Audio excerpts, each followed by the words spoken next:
Ang aklat ni Enoch ay naglalahad ng mga kamangha-manghang lihim, mga lihim tungkol sa mga anghel na sumuway sa Diyos at mga higanting minsang naglakad sa mundo. Ngunit ano ba talagang nangyari? Bakit ang ilang anghel ay naghimagsik laban sa maylalang? At sino-sino ang mga misteryosong Nephilim? Sila ba ay mga alamat lamang o may mas malalim at nakakatakot na nakatago sa kwentong ito? Ngayon, tatalon tayo sa isa sa mga pinakakontrobersyal at kamangha-manghang mga teksto ng sinaunang panahon, isang aklat na hindi isinama sa Biblia at patuloy na intrigahin ang mga teologo, mga historiador at kahit ang mga siyentipiko. Maghanda ka dahil ito ay hindi karaniwang video. Ito ay paanyaya upang tuklasin ang mga misteryong sumasalungat sa luhika, lampas sa mga hangganan ng panahon at direktang tumatalakay sa pinakamalalim na tanong ng ating pag-iral. Malalaman mo kung paano inilalarawan ng aklat ni Enoch ang paghihimagsik ng mga nahulog na anghel na kilala bilang mga bantay, ang pagsilang ng naglahong Nephilim at ang nakapipinsalang epekto ng mga nilalang na ito sa sangkatauhan. Susuriin din natin ang mga hindi nalutas na misteryo na pumapaligid sa aklat na ito, pati na rin ang mga modernong kuryosidad at teorya na magugulat ka. At sa huli, pagninilayan natin kung paano maaaring makaapekto ang mga kwentong ito sa ating espiritual na buhay at sa ating pagtingin sa mundo. Ngunit bago tayo magsimula sa paglingon sa misteryong ito, nais kong malaman, naniniwala ka ba na ang Diyos ang may kontrol sa lahat ng bagay, kahit sa mga pinakamadilim na sandali ng kasaysayan? Isulat ang Diyos ang aking gabay sa mga komento at ibahagi sa amin ang kapangyarihan ng iyong pananampalataya. At syempre, kung hindi ka pa nakaka-subscribe sa channel, pindutin ang subscribe button upang hindi ka mawala ng anumang nilalaman. Inaanyayahan kita na manatili hanggang sa dulo ng video na ito, dahil ang bawat detalye na ibinubunyag natin dito ay maaaring magbago ng iyong pananaw sa kasaysayan, pananampalataya at maging ang ating lugar sa universo. Ang aklat ni Enoch. Ang aklat ni Enoch ay walang duda na isa sa mga pinakamisteryoso at kontrobersyal na mga teksto na umiiral. Ang kwentong ito ay nagpapaalala sa atin na tinatawag tayo ng Diyos na magtiwala sa Kanya kahit sa mga pinakamahirap na sandali. Kaya, nilikha ko ang e-book na pagtagumpayan ang pag-aalala. Isang 21 araw na pag-aaral sa Biblia, isang makabagong gabay na magdadala sa iyo sa isang araw-araw na paglalakbay na may mga pagninilay, panalangin at praktikal na hakbang upang patatagin ang iyong pananampalataya at mamuhay ng may kapayapaan. Ang link ay nakapirmi sa unang komento. Huwag palampasin ang pagkakataong maranasan ng kapayapaan ng Diyos at baguhin ang iyong espiritual na paglalakbay. Upang maunawaan ang kahalagahan nito at ang mga misteryong taglay nito, kailangan nating magsimula kay Enoch mismo. Alam mo ba na ayon sa Biblia, si Enoch ay napaka-espesyal na tao na naglakad kasama ang Diyos at dinala siya ng hindi nakaranas ng kamatayan? Ito ay isang nakakaakit na kwento na puno ng mga tanong na nananatiling walang sagot. Ngunit sino ba talaga si Enoch at ano ang kaugnayan niya sa mga nahulog na anghel at mga Nephilim? Si Enoch ay ang ikapitong patriarka sa linya ni Adan ayon sa ulat ng Biblia sa Genesis, Kabanata 5, talata 18 hanggang 24. Siya ay lolo sa tuhod ni Noah, isang mahalagang tauhan sa kasaysayang biblikal. Si Enoch ay hindi lamang isang pangalan sa henetolohiya, siya ay isang sentral na tauhan sa maraming tradisyon at paniniwala, pangunahin dahil sa natatanging paraan ng pagkukuwento sa kanyang kasaysayan. Siya ay inilalarawan bilang isang naglakad kasama ng Diyos, at ang pariralang ito, kahit na simple, ay nagdadala ng malalim at misteryosong kahulugan. Ang ideya ng paglakad kasama ng Diyos ay nangangahulugang direktang at natatanging komunyon, isang bagay na kakaunting tao sa Biblia ang nakaranas. At higit na nakakagulat, si Enoch ay hindi namatay. Siya ay kinuha ng Diyos Ito ay nagdadala sa isa sa pinakamalaking hindi nasagot na mga tanong sa Biblia. Ano nga ba ang nangyari kay Enoch? Ang sagot dito marahil ay matatagpuan sa aklat ni Enoch at doon nagsisimula ang kwento na maging higit na nakakapanabik at syempre kontrobersyal. Ang aklat ni Enoch ay hindi itinuturing na bahagi ng kanon ng Biblia sa maraming tradisyon ng Kristiyano na nagdudulot ng mga katanungan tungkol sa nilalaman at pinagmulan nito. Ang tekstong ito ay inuri bilang apocryphal. Ibig sabihin ay wala ito sa opisyal na Biblia. Ito ay dahil naglalaman ito ng mga katuruan at mga pangitain na hindi umaangkop sa natitirang bahagi ng mga kasulatan, lalo na tungkol sa mga nahulog na anghel, ang pagkasira ng mundo, at ang mga higante na kilala bilang mga Nephilim. Sa makatuwid, maraming tradisyon, kabilang ang mga Katoliko at Protestante, ang nagtatakwil dito. Nakakagulat, ang aklat ni Enoch ay tinatanggap ng simbahang Orthodox sa Ethiopia na nagdadagdag pa ng higit na pag-aalinlangan at mga katanungan. Bakit ito tinatanggap nila ngunit binabaliwala ng ibang simbahan? Ang aklat ay talagang isang koleksyon ng maraming mga teksto na maaring hatiin sa 5 pangunahing bahagi, bawat isa ay may sariling kwento at misteryo. Ang unang at pinakasikat na bahagi ay tinatawag na Aklat ng mga Tagamasid at dito natin matatagpuan ang pinakakontrobersyal na mga kwento. Ang mga Tagamasid ay ang mga nahulog na anghel, mga nilalang na celestial na sumuway sa Diyos at bumaba sa lupa upang turuan ang mga tao ng ipinagbabawal na kaalaman. Ngunit hindi lamang iyon ang misteryo. Sa pakikisalamuha sa mga kababaihang tao, ang mga anghel na ito ay lumikha ng mga Nephilim, mga higante na naglalakad sa lupa at ayon sa ilang interpretasyon ay sumira sa sangkatauhan.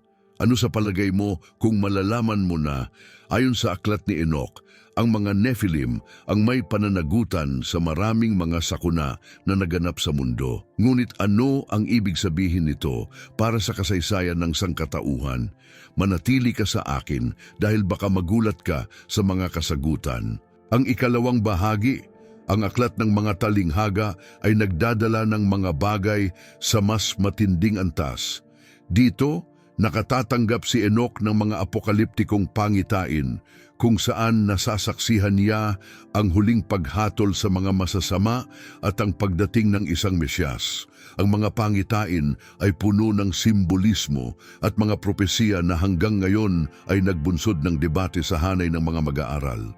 Marami sa mga pangitaing ito ang nagtutugma sa Apocalypse ni Juan na nag-uudyok sa marami na magtanong, inaasahan ba ng aklat ni Enoch ang parehong ideya ng huling paghatol na lumalabas sa Biblia? Ang ikatlong bahagi ng aklat, tinatawag na Astronomiya ni Enoch, ay marahil isa sa mga pinaka-nakakatuwa at misteryoso. Dito, isiniwalat ni Enoch ang kaalaman sa astrolohiya at astronomiya na ayon sa teksto, siya ay tuwirang natanggap mula sa mga anghel.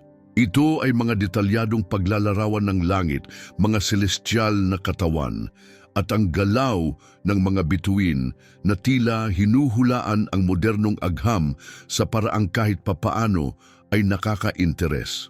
Paano nagkaroon ng pagkakataon si Enoch na magkaroon ng ganitong kaalaman libu-libong taon na ang nakalilipas? At maipapantayan kaya sa paanuman ang mga katuruang ito sa ilang mga nakalimutan o nakatagong kaalaman? Ngunit bakit ang aklat ni Enoch ay hindi isinama sa karamihan ng mga bersyon ng Biblia? Ang sagot ay nasa likas na katangian ng mga aral nito at kung paano nito hinahamon ang tradisyonal na doktrinang Kristiyano. Ang mga nahulog na anghel, ang mga Nephilim at ang sariling apokaliptikong pangitain ni Enoch ay mga elementong hindi pasok sa konbensyonal na mga naratibo ng Biblia. Nais ba ng mga lider ng simbahan na itago ang mga katuruang ito dahil masyadong revolusyonaryo? O naglalaman kaya ang mga kwentong ito ng mga katotohanan na masyadong malalim para sa pangunawa ng panahon. Sa kabila ng pagturing na apocryphal ng maraming tradisyon, ang aklat ni Enoch ay hindi nawala sa kasaysayan. Ito ay patuloy pa ring pinag-aaralan at tinatalakayan, lalo na sa akademikong mundo at mga alternatibong relihiyosong bilog. Sa ilang kultura at tradisyon, ito ay nananatiling isang sagradong teksto at isang mapagkukunan ng malalim na kaalaman tungkol sa espiritual at pisikal na mundo. At narito ang aking paanyaya sa iyo. Natigil ka na ba upang pag-isipan kung ano talaga ang maaaring ibunyag ng aklat ni Enoch? Kung ikaw ay nag-aalinlangan o nauusisa pa rin, hinahamon ko kayong manatili hanggang sa dulo ng video na ito. Ang mga kasagutan na pagsasaliksikan natin ngayon ay maaaring baguhin ang paraan ng iyong pagtingin sa Biblia, kasaysayan at sa mundo sa paligid mo. Ang paghihimagsik ng mga anghel. Naiisip mo na ba kung ano ang mangyayari kung ang mga celestial na anghel na ipinadala ng Diyos upang protektahan ang sangkatauhan ay nagpasya na hamunin ang may lalang at bumaba sa lupa upang makihalubilo sa mga tao? Parang katang-isip ito, ngunit iyan mismo ang inilalarawan ng aklat ni Enoch. At ang pinakamapanlinlang na bahagi, ang mga bagay na dinala ng mga anghel na ito pabalik sa ating mundo ay maaaring nagbago ng takbo ng sangkatauhan magpakailanman. Alam ko, parang baliw ito, pero tuklasin natin ito ng magkasama. Ang mga tagamasid ay mga anghel na binanggit sa aklat ni Enoch, isang espesyal na klase ng mga celestial na nilalang na ipinadala ng Diyos na may misyon na bantayan ang lupa at alagaan ang sangkatauhan. Ang mismong pangalan na tagamasid ay nagmula sa kanilang tungkulin bilang tagamasid o tagapangalaga na itinalaga upang protektahan ang mga tao. Gayunpaman, sa halip na tuparin ang kanilang banal na misyon, ang mga anghel na ito ay lumihis ng lubos sa kanilang landas. Sila ay umiiral na malapit sa Diyos, ngunit kung ano ang ginawa nila sa lihim ay nagdudulot ng mga tanong sa lahat ng nalalaman natin tungkol sa moralidad ng celestial. Ayon kay Enoch, ang mga tagamasid ay sa kanilang misyon ng pagmamasid nagsimulang maakit sa mga anak na babae ng tao. At doon nagsimula ang kwento na maging mas madilim. Hindi nasisiyahan sa panonood lamang. Sila ay umibig sa mga babaeng tao at bumaba sa lupa upang makipag-ugnayan sa kanila.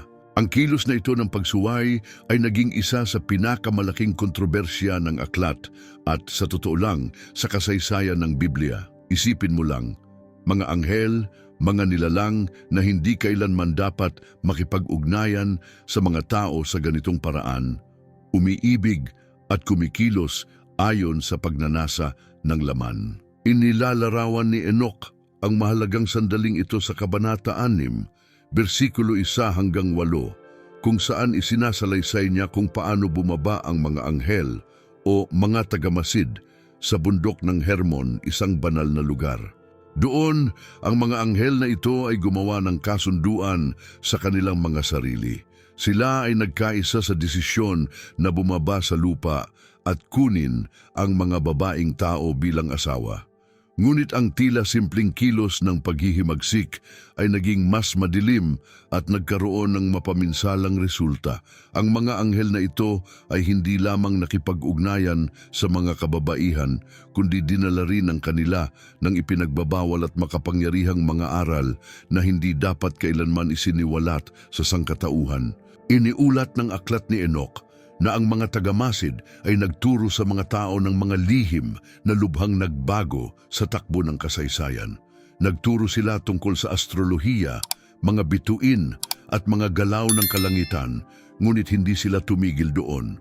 Nagturo din ang mga anghel sa mga tao na magtaglay ng mga sandata ng digmaan, mahikal na mga espel, paano gumamit ng mga kosmetiko at maging ang pagsasagawa ng salamangka. Ang lahat ng ito, siyempre, ay kabuuang pagsuway sa batas ng Diyos.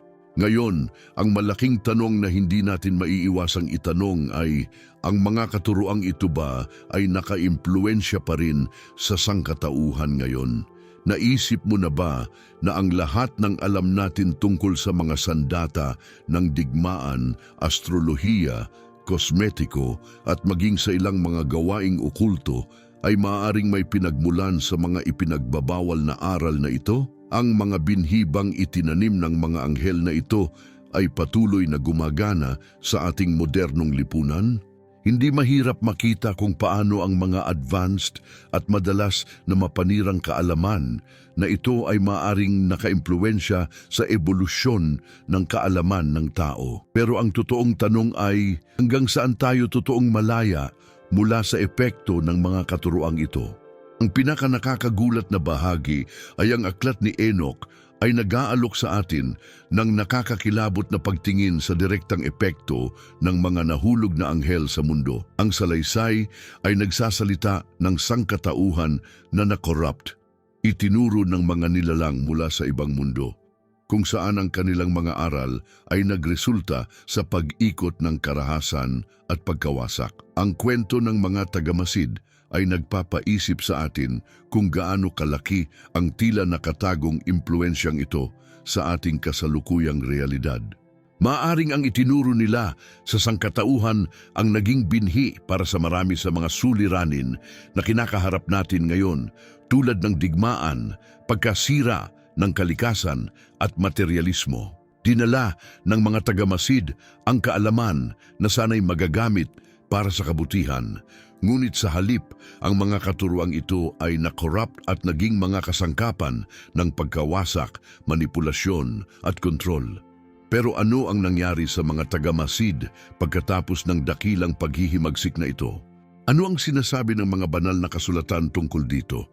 Manatili ka sa akin dahil ang susunod ay mas nakakatakot pa. Ang kwento ng kanilang banal na kaparusahan at ang mga kahihinatnan para sa mga Nephilim, ang mga batang isinilang mula sa mga ipinagbabawal na unyon na ito ay magpapamulat sa iyo.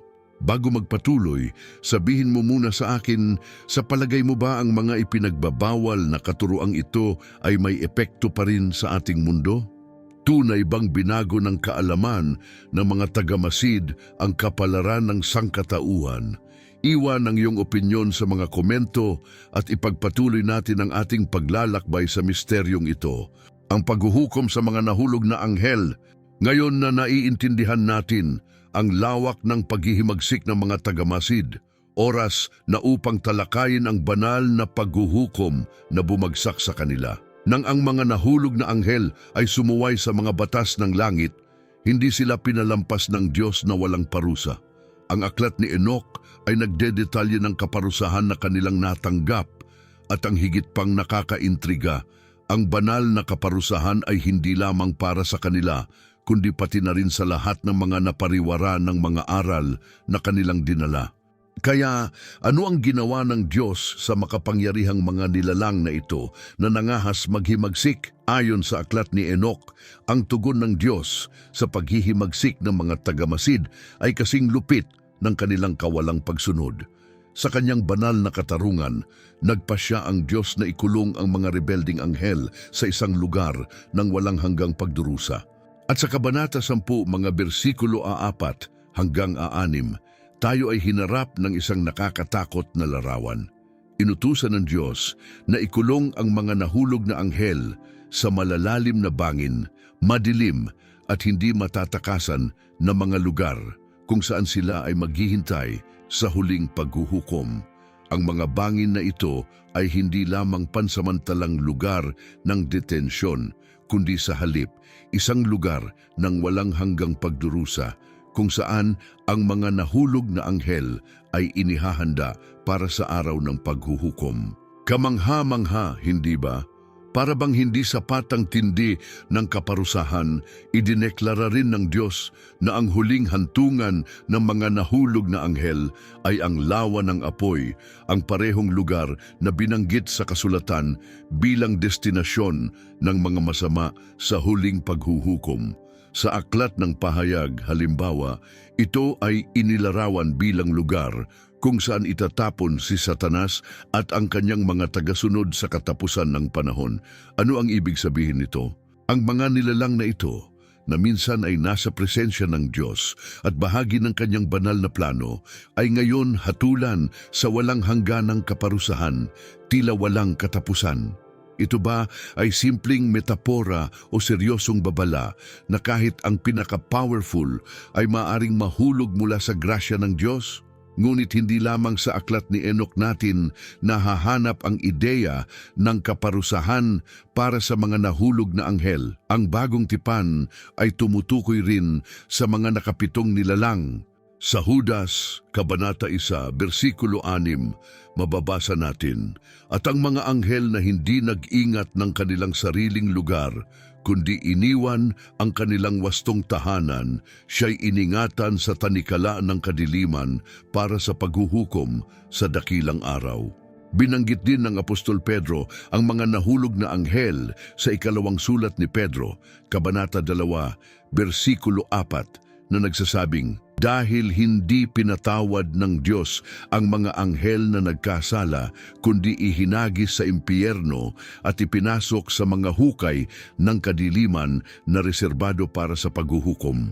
Ang mga bersikulong ito ay nagpapatibay ng ideya na ang kaparusahan ng mga tagamasid ay hindi isang nag-iisang pangyayari sa aklat ni Enoch, kundi isang temang umuugat sa Biblia. Ang paghatol sa mga rebelding anghel ay malapit na konektado sa konsepto ng huling paghuhukom na pumapaloob sa mga kasulatan.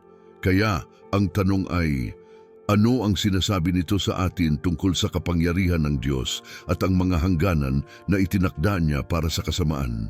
At ang kaparusahan ng mga anghel na ito ba ay may itinuturo sa atin tungkol sa ating sariling mga pagkilos at mga pagpili? Ang paghuhukom sa mga nahulog na anghel ay walang dudang isa sa mga pinaka-enigmatiko at simbolikong pangyayari sa Biblia. Ito ay nagsasaad hindi lamang ng banal na hustisya, kundi pati na rin ng responsibilidad ng bawat nilalang, maging ito man ay tao o celestial, sa harap ng hindi nagbabagong mga batas ng Diyos.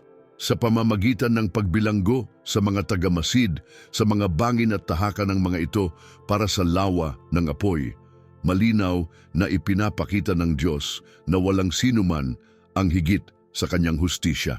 Kahit ang mga anghel, mga nilalang na nilikha upang mamuhay sa kanyang presensya, ay hindi ligtas sa banal na parusa kapag sila'y naghimagsik laban sa banal na plano. At narito ang pagmumuni-muni. Ano ang simbolismo ng paghuhukom na ito para sa kasalukuyang panahon?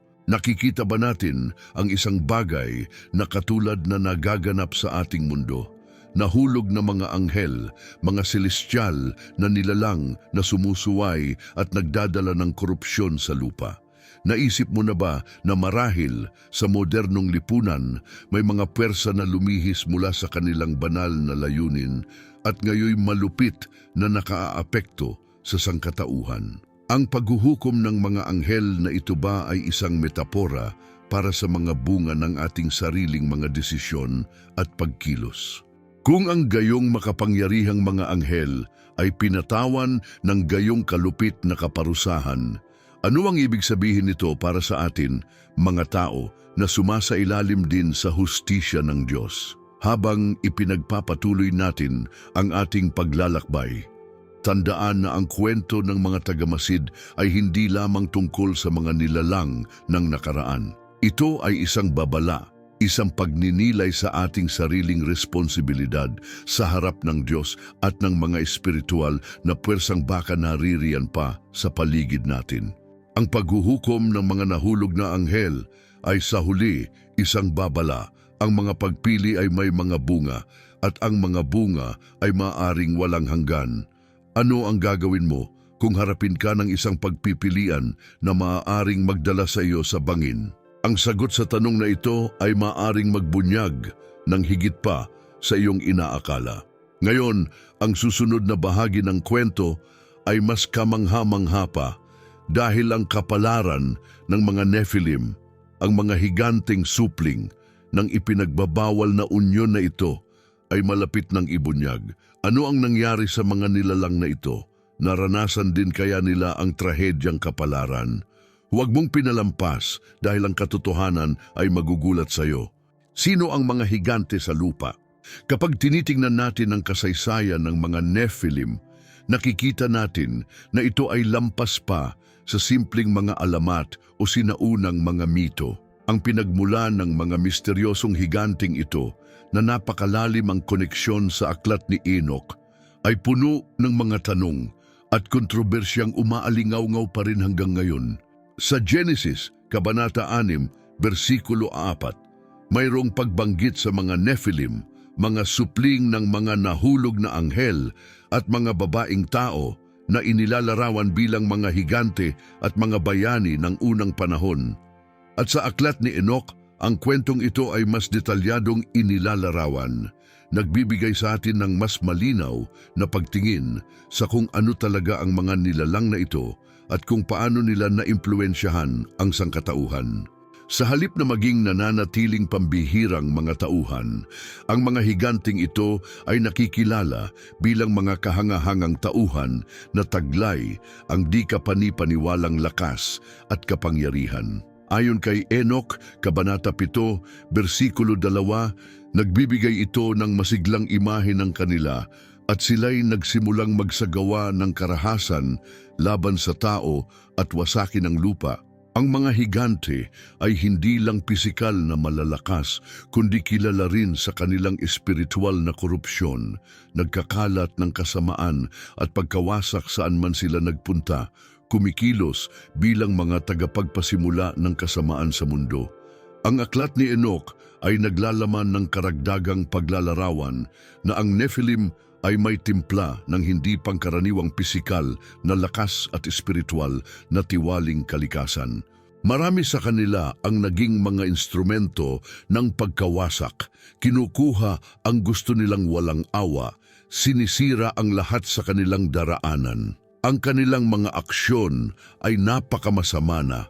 Ayon sa mismong si Enoch, ang lupa ay nagsimulang humingi ng katarungan. At dito nagdudulot ang kwento ng isang dramatikong pagbabago. Ang epekto ng Nephilim ay napakalaki na. Sa Enoch, Kabanata 10, versikulo 1 hanggang 16, nakikita natin ang pagdedesisyon ng Diyos na ang tanging solusyon ay linisin ang mundo sa pamamagitan ng baha. Ang baha, kung gayon, hindi lamang bilang parusa para sa sangkatauhan, kundi bilang paraan upang tanggalin ang mga Nephilim at ang kanilang mga sigalot. Sila ay sa paraang-parang ang dahilan sa moral at espiritual na pagkaagnas ng mundo, nagdadala sa sangkatauhan sa bingit ng pagkawasak. Ito ay naglalagay sa mga Nephilim bilang pangunahing mga tauhan sa naratibo ng banal na paghuhukom na binabago ang mga ito sa mga simbolo ng ganap na kasamaan ng kung ano ang maaaring mangyari kapag ang mga supernatural na puwersa ay nakikisalamuha sa mga tao, binabawasan ang kadalisayan ng nilikha ng Diyos. At dito nagsisimulang umugnay ang kwento ng mga Nephilim sa iba pang sinaunang mitolohiya. Maraming kultura sa buong mundo ang may mga kwento tungkol sa mga higante, mga nilalang na may dakilang kapangyarihan at lakas. Sa mitolohiyang Griego, halimbawa, mayroon tayong mga Titan na mga higante ng napakalakas na puwersa at hinamon pa ang mga Diyos. Sa mitolohiyang Norse, lumilitaw ang mga kwento ng mga higante tulad ng mga Jotun, malalaking nilalang na naninirahan sa mundo ng yelo at hinahamon ng mga Diyos ng Asgard. At sa Mesopotamia, nakikita natin ang mga kwento ng Anunnaki na sinasabing mga banal o dayuhang nilalang na nakaimpluwensya sa kapalaran ng mga tao. Posible kaya na ang mga kwento tungkol sa mga Nephilim ay kumalat na impluwensiyahan ang mga mitolohiyang ito at sinaunang kultura? Dagdag pa rito, may mga modernong teorya na sinusubukang ikonekta ang mga Nephilim sa mas napapansing bagay, mga fossil ng mga higante o megalith na monumento. Ang ilan ay nag-aangkin na ang presensya ng malalaking bato o sinaunang mga estruktura tulad ng mga piramide at mga bilog na bato ay maaaring ebidensya ng presensya ng mga makapangyarihang nilalang na ito. Ang mga malaking bloke ng bato na ginamit sa mga estruktura ng sinaunang sibilisasyon tulad ng mga Ehipsyo at mga Maya ay madalas na itinuturo bilang isang bagay na hindi maaaring ipinatayo ng normal na tao, na nagmumungkahi na marahil ang mga Nephilim o iba pang supernatural na nilalang ay maaaring nagkaroon ng ginampanan dito. Ngunit nananatili ang tanong, talagang umiiral kaya ang mga higanting ito o tayo ay humaharap lamang sa mga metapora upang ilarawan ang pagkakakorap ng sangkatauhan? Ito ay isang nakakaakit na tanong. Ang mga Nephilim ba ay tunay na pisikal na mga nilalang, mga higanting naglalakad sa lupa? O sila ba'y isang allegorical na representasyon ng nangyari ng maghalo ng hindi dalisay ang langit at lupa? O marahil ang katotohanan ay nasa pagitan ng dalawang paliwanag na ito? Ang alam natin sa tiyak ay ang epekto ng mga Nephilim ay napakalalim at ang kanilang mga aksyon ay nagkaroon ng napakalaking bunga na dinala ang sangkatauhan sa isang sandali ng halos total na pagkawasak. Ngunit ano ang sinasabi nito tungkol sa atin at sa ating sariling espiritualidad? Ang mga higanting ito ba'y simpleng representasyon lamang ng pagkakakorap ng kaluluwang pambansa o maaari pa rin silang magkaroon ng impluensya sa ating modernong mundo? Hayaan mong ipagmuni-muni ng iyong isip ang mga tanong na ito dahil ang kwento ng mga Nephilim ay hindi lamang isang simpleng kwento mula sa nakaraan. Hinahamon tayo nitong tumingin sa kasalukuyan at pagmuni-muni kung ano ang pinapayagan nating lumago sa ating sariling mundo. Handa na ba tayong harapin ang mga higanteng sumisikat sa paligid natin? O maghihintay pa tayo hanggang sa muling humingi ng katarungan ng lupa? Hindi pa nasasagot ng mga misteryo. Habang mas lumalalim tayo sa mga misteryo ng aklat ni Enoch at ang kwento ng mga Nephilim, isang serye ng mga tanong na hindi pa nasasagot ang patuloy na kinaiiniteresan ng parehong mga teologo at historiador. Gaano man karaming siglo ang lumipas, ang pagtingin sa mga temang ito ay tila hindi kailanman kumukupas. Tila ba inaanyayahan tayo ni Enoch na siya sa atin ang isang lihim na katotohanan na kailanmay hindi lubusang naipalabas. At habang tinitingnan natin ang mga misteryong ito, kabuuan ay mga tanong kaysa sa kasagutan ang ating hinaharap. Nakakakita ba tayo ng kwento ng mga totoong pangyayari? O humaharap tayo sa mga espiritual na simbolo? Mananatiling kakaunti ang ebidensya, ngunit ang mga tanong ay patuloy na yumayanig sa ating isipan. Ang tanong na umalingaw-ngaw ng libu-libo taon ay, talagang umiiral kaya ang mga Nephilim? O sila ay simpleng espiritual na metapora, nilikha upang maisalarawan ang isang mas dakilang bagay? At ano ang sumunod sa naratibo ni Enoch ay mga ipinagbabawal na aral na ibinigay ng mga nahulog na anghel sa mga tao na humahantong sa isang serye ng mga kasuklam-suklam na kahihinatnan. Ngunit maaari kayang ang korupsyon na ito ay maging isang metapora para sa nangyayari kapag maling nagagamit ang kaalaman. Habang nagmumuni-muni tayo rito, isang nakakabahalang tanong pa ang lumitaw. Ano ang itinuturo sa atin ng aklat ni Enoch tungkol sa labanan ng mabuti laban sa masama? Ano nga ba ang nakataya rito? Ang aklat ni Enoch ay hindi lamang kwento tungkol sa mga nahulog na anghel at mga higanteng sumisira sa mundo. Ito ay isang salamin ng mga pagpili ng tao, ang walang humping pakikibaka ng liwanag laban sa kadiliman sa pagitan ng banal at demonyo. At marahil, sa pagtingin natin sa mga sinaunang kwentong ito, makakahanap tayo ng pagninilay ng ating sariling internal na pakikibaka sa pagitan ng ating mga tukso at ang ating paghahanap para sa mas mataas na layunin. Ang mga tanong ay hindi humihinto rito. Ang kwento ng mga Nephilim ay pumipilit din sa atin na pag-usapan ang papel ng sangkatauhan sa kosmikong kwentong ito. Kung talagang umiiral ang mga nilalang na ito, kung ang mga higanting ito ay naglakad sa ating piling, ano ang ibig sabihin nito tungkol sa atin? Ang mga Nephilim ba ay simpleng alaala ng isang malayong mundo o kanilang impluensya ay naghahayag pa rin sa atin sa ilang paraan? Ang mga nahulog na anghel ba ay simpleng mga tauhan ng mitolohiya o sila'y kumakatawan sa mga madilim na pwersang patuloy na humuhubog sa ating realidad, marahil hindi nakikita ngunit lubhang naroroon sa mga kapangyarihan at korupsyon na nangingibabaw sa ating lipunan? Bukod dito, ano ang tunay na kahulugan ng banal na paghuhukom sa mga nilalang na ito? Ang pagkabilanggo ng mga nahulog na anghel sa malalalim na bangin at ang kanilang huling kapalaran sa lawa ng apoy ay hindi lamang parusa kundi isang babala. At kung sakali tayo ay binabalaan tungkol sa landas na maaari nating tahakin kung babaliwalain natin ang mga aral na iniaalok ng kasaysayan sa atin, ang paghatol ay hindi lamang sa mga anghel at higante, kundi sa buong sangkatauhan, isang tawag upang magnilay sa ating sariling mga kilos.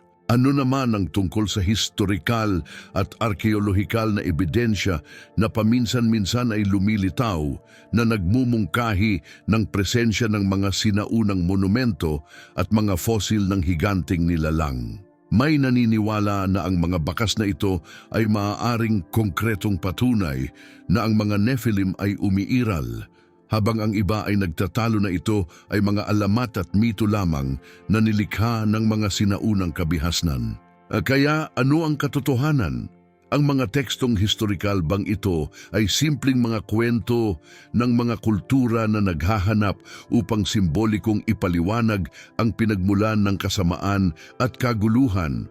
O mayroong isang nalimutang katotohanan na kabaon sa ilalim ng mga patong ng kasaysayan na naghihintay na matuklasan?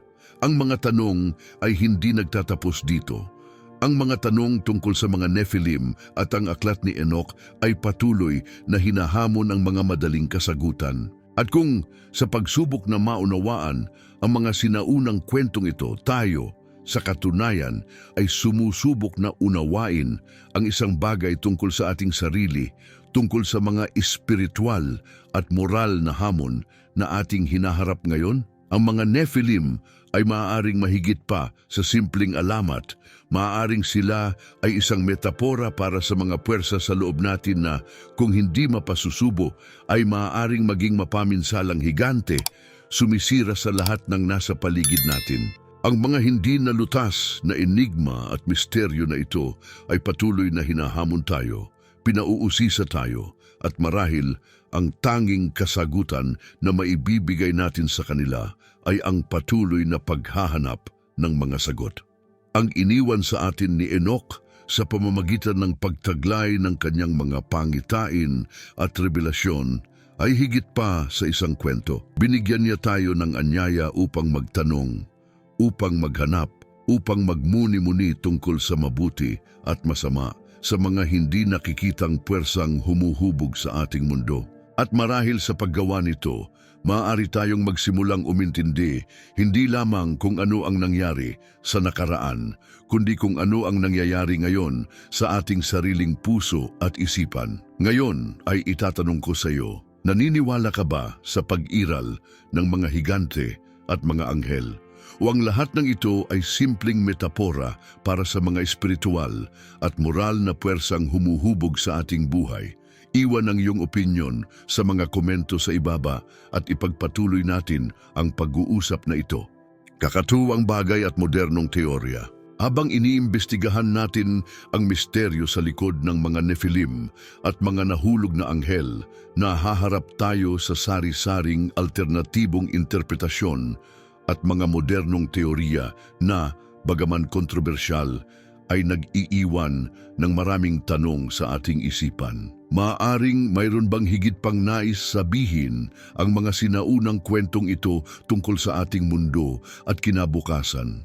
O ito ba ay simpleng mga pantasyang nilikha upang balaan tayo sa mga espiritual na puwersang hindi natin maipaliwanag?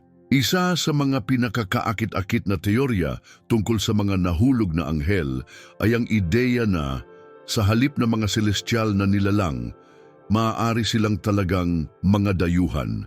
Itong teorya na tinatawag na teorya ng sinaunang astronaut ay nagkaroon ng popularidad sa mga nakaraang taon, lalo na sa mga naghahanap ng mas scientific na paliwanag para sa mga pangyayaring biblikal, kahit na ito'y parang kinuha ng direkta sa isang pelikula ng science fiction.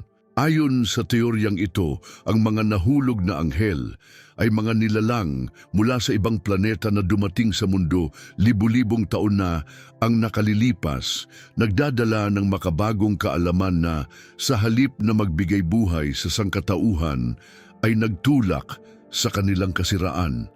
Ang lalong nagpapaapoy sa hypothesis na ito ay ang ideya na ang mga Nephilim, mga supling ng mga anghel na ito ay mga hybrid ng mga tao at mga nilalang mula sa ibang mundo. Ang ilang bersyon ng teoryang ito ay nagmumungkahi na ang mga hybrid na ito ay maaaring nagtaglay ng mga kapangyarihang hindi pangkaraniwang tao na nagpapaliwanag sa kanilang paglalarawan bilang malalakas na higante na may kakayahang dominahin ang mundo. Ngunit kapag tinitingnan natin ang mga kasulatan, lalo na ang aklat ni Enoch, nakikita natin na ang mga nilalang na ito ay nakikita bilang mga simbolo ng pagkakagulat at pagkabulok kaysa sa mga mapagbiyayang nilalang ng kapangyarihan. Posible kayang ang mga sinaunang tao ay sinusubukan tayong ikwento tungkol sa mga pagtatagpo sa mga nilalang mula sa ibang kalawakan, o ito ba ay isang makabagong paraan lamang upang magkaroon ng kaunawaan sa hindi maintindihang bagay? Isa pang teorya na nakakakuha ng pansin ngayon ay ang ideya na ang mga Nephilim ay talagang resulta ng mga eksperimento genetic na isinagawa ng mga espiritual na nilalang o mga alien. Ang interpretasyong ito ay nagpapalagay na ang mga anak ng Diyos mula sa Genesis, Kabanata 6, ay talagang mga nilalang mula sa ibang pinagmulan na ginamit ang mga tao bilang base upang lumikha ng isang bagong lahi, ang mga Nephilim. Sa ilang varasyon ng teoryang ito, sinasabi na ang mga nilalang na ito ay hindi lamang mga pisikal na higante, kundi nagtataglay din ng mga kapansin-pansing kakayahan at kapangyarihang resulta ng ganitong halo ng genetiko. Ang makabagong agham ng genetiko ay nakakatalos na rin sa ideya ng paglikha ng mga hybrid na tao-hayop o kahit manipulasyong genetiko upang pahusayin ang kakayahan ng tao. Kaya't hindi mahirap isipin na sa sinaunang nakaraan, isang uri ng primitibong genetic engineering ang maaaring sinubukan ng mga nilalang na may makabagong kaalaman, maging sila man ay mga anghel, extraterrestrial o isang bagay na lalong mas misteryoso. Ang epekto ng mga Nephilim at mga nahulog na anghel sa mga modernong kultura ay hindi limitado sa teolohiya o esoterikong literatura. Ang mga makapangyarihang nilalang at ang kanilang mga kwento ay naging walang katapusang mapagkukunan ng inspirasyon para sa mga pelikula, libro at maging mga video game. Ang popularidad ng mga kwento tungkol sa supernatural na mga nilalang, nahulog na anghel at hybrid na mga nilalang ay nagpapakita ng paghahanap ng sangkatauhan upang maunawaan ang hindi maipaliwanag at ang lampas sa karaniwan.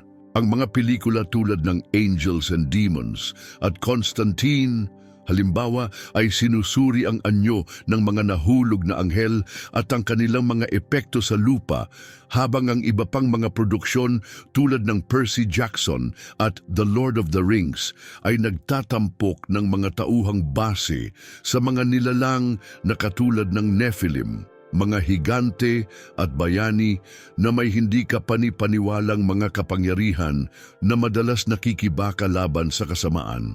Dinadala tayo nito sa isang mahalagang tanong. Hanggang saan ang mga kwento tungkol sa mga Nephilim ay pawang fiction lamang? at hanggang saan ito ay representasyon ng walang hanggang pakikibaka sa pagitan ng mabuti at masama na nagaganap sa puso ng sangkatauhan. Ang kakit-akit na halo ng mitolohiya, relihiyon at agham sa mga pelikula at literatura ay tumutulong upang mapanatiling buhay ang mga misteryong ito, pinasisigla ang kuryosidad at iniiwan ang tanong ukol sa tunay na kahulugan ng Nephilim na lalong mas bukas. Habang inaanalisa natin ang iba't ibang interpretasyon at teorya tungkol sa mga Nephilim, isang mas nakakaintrigang tanong ang lumilitaw. Naglalaman ba ang aklat ni Enoch ng mga makahulang mensahe tungkol sa ating hinaharap sa pamamagitan ng kanyang mga pangitain at revelasyon?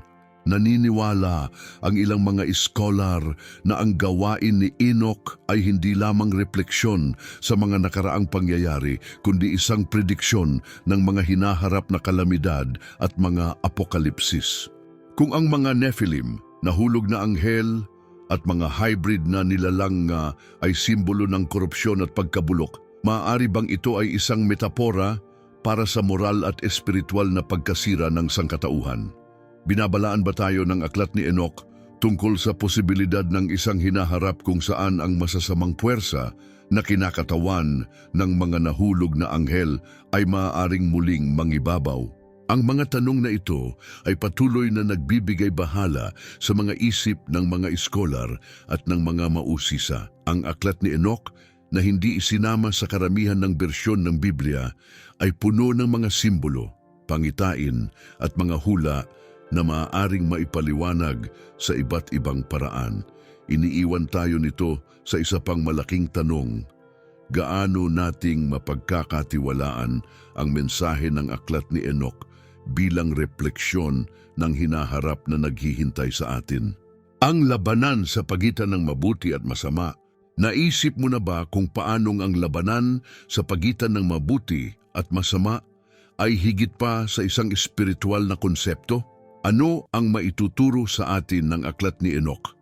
Sa kanyang kwento ng mga nahulog na anghel at mga hibridong higante, tungkol sa panloob na pakikibaka na hinaharap natin araw-araw, lumampas tayo sa makamitologiyang salaysay at dalhin natin ang usaping ito sa kasalukuyan, sapagkat ang mga aral ng kwento ng sinaunang panahon na ito ay sa katunayan isang salamin ng ating mga kasalukuyang pagpili at pag-uugali. Ipinapakita ng aklat ni Enoch ang isang kosmikong digmaan. Ang mga nahulog na anghel ay hinahamon ang banal na kaayusan na nagre-resulta sa kaguluhan. Sila ay kumakatawan sa isang puwersa ng korupsyon at pag-aalsa na pumupuntirya sa espiritual na pagkakaisa, kapareho ng mga tukso at maling pagpili na ating kinakaharap araw-araw. Ang kwentong ito ay hindi lamang isang alamat ng nakaraan. Ito ay humahaplos ng malalim sa ating patuloy na pakikibaka laban sa kasamaan. Maging ito man ay anyo ng personal na tukso, makasariling mga pagpili, o mapanirang kaisipan. Ang paghihimagsik ng mga anghel ay tuwirang pagninilay ng ating sariling likas na pagkatao. Paminsan-minsan, gusto nating sumuway sa mga pamantayan, suwayin ang tama at sundin ang ating sariling daan. Ang mga nahulog na anghel ay hindi lang natukso ng hangarin sa kapangyarihan, kundi pati na rin ang pagnanais na kontrolin ang kapalaran ng tao. Isang bagay na nakikita natin sa maraming aspeto ng modernong buhay. Gaano kadalas nating nasusumpungan ang mga tao o maging ang ating sarili na sa paghahangad ng kapangyarihan o pagkilala ay binabaliwala ang mga kahihinatnan ng kanilang mga aksyon. Ang labanan sa pagitan ng mabuti at masama ay matatagpuan sa loob natin sa lahat ng oras, at ang aklat ni Enoch ay paalala nito sa atin. Ang kwento ng mga nahulog na anghel ay sa kalolooban isang babala. Ang tanong ay, tayo ba ay mulat sa labang ito sa loob natin? O kaya'y tinatangay lamang tayo ng ating makasarili at padalos-dalos na pagnanasa? Ngayon, mag-isip tayo, Ano ang matutunan natin mula sa paghihimagsik ng mga nahulog na anghel? Sila ay nasa isang posisyon ng dakilang kapangyarihan, ngunit pinahintulutan ang sariling makorap sa kanilang mga sariling kagustuhan. Itinuturo sa atin nito ang isang mahalagang aral. Ang pagsunod ay hindi lamang isang bagay ng pagpapailalim, kundi ng pagkakahanay sa isang bagay na mas dakila, sa isang mas mataas na layunin. Ang pagsuway ng mga nahulog na anghel ay hindi lamang isang simpleng pagkakamali, kundi isang kilos ng pagmamataas at kalayaan kung saan mas pinili nilang kumilos ayon sa kanilang sariling kalooban nang hindi isinasaalang-alang ang banal na pagkakaisa. Ang ating mundo at lalo na ang ating modernong kultura ay patuloy na nagtuturo sa atin na sundin ang ating gusto nang hindi iniisip ang mga kahihinatnan. Ang ipinapakita sa atin ng aklat ni Enoch ay na kapag tinalikuran natin ang espiritual na pagsunod at hinabol lamang ang ating sariling mga pagnanasa, nanganganib tayong bumagsak sa isang kailaliman ng kaguluhan at pagkawasak. Ang kwento ng mga nahulog na anghel ay nagsisilbing isang direktang babala tungkol sa kahalagahan ng espiritual na kalinisan at kababaang loob sa harap ng mga puwersa na mas malaki kaysa sa ating sarili. Ngayon, bumalik tayo sa usapin ng mga mapagmasid at Nephilim, ang mga hybrid na nilalang ng mga anghel at tao. Sila ay isang makapangyarihang metapora para sa mga puwersang nagkasalikop sa espiritual na mundo at nagpapaalala sa atin kung paano, kadalasan, hindi natin alintana ang pinaghalong banal at makalupa. Ang pagnanasa na makamtan ang higit pa, kontrolin at manipulahin ang realidad ay maaaring maging tukso. Ngunit tulad ng mga Nephilim, ang mga puwersang ito ay maaaring makatwirang bumalik laban sa atin, nagdadala ng pagkawasak at pagdurusa. Gaano kadalas sa paghahanap para sa isang bagay na higit ay nauuwi tayo sa pagkakorap ng ating esensya?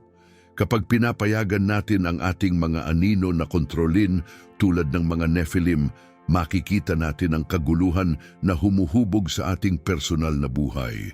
Maging ito man ay sa pamamagitan ng adiksyon, mapanirang relasyon o mga pasya na lumalabag sa ating moralidad, lahat tayo ay may kanikanyang espiritual na laban. Ang aklat ni Enoch ay hindi lamang isang malayong kwento. Ito ay direktang pagninilay sa espiritual na pakikibaka ng bawat tao. Ang espiritual na pakikibaka na ito na nasasalamin sa kwento ng mga mapagmasid at Nephilim ay hindi lamang tungkol sa mga anghel at higante. Ito'y tungkol sa mga panloob na hamon na hinaharap nating lahat. Ang tuloy-tuloy na pagpili sa pagitan ng pagsunod sa mabuti o pagbagsak sa tukso ng kasamaan. Ang maituturo sa atin ng mga sinaunang salaysay na ito ay dapat tayong maging mapagbantay, laging naglalayon sa landas ng espiritual na pagsunod at kalinisan upang ang mga puwersa ng kasamaan ay hindi mamayani sa ating buhay. Bilang pangwakas na pagninilay, iniisip ko kung paanong ang kwento ng mga nahulog na anghel, ang mga Nephilim at ang delubyo ay hindi lamang usapin ng mitolohiya, kundi mga espiritual na aral para sa kasalukuyan. Paano natin nakikita ang mabuti at masama sa ating sariling buhay? Paano natin hinaharap ang mga puwersa ng kaguluhan at korupsyon? Ang mga tanong na ito ay hindi lamang pilosopikal, ang mga ito ay lubos na praktikal. Ang itinuturo sa atin ng aklat ni Enoch ay na ang pakikibaka sa pagitan ng mabuti at masama ay tunay, at ang ating espiritual na mga pagpili ay may malalalim na mga kahihinatnan. Ngayon, nais kong marinig mula sa iyo. Pagkatapos mapakinggan ang tungkol sa mga misteryong ito, paano mo nakikita ang espiritual na laban sa pagitan ng mabuti at masama?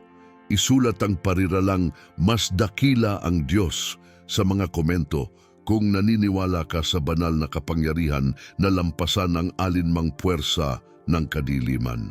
Ibahagi natin ang ating mga paniniwala at palakasin ang ating pananampalataya ng sama-sama.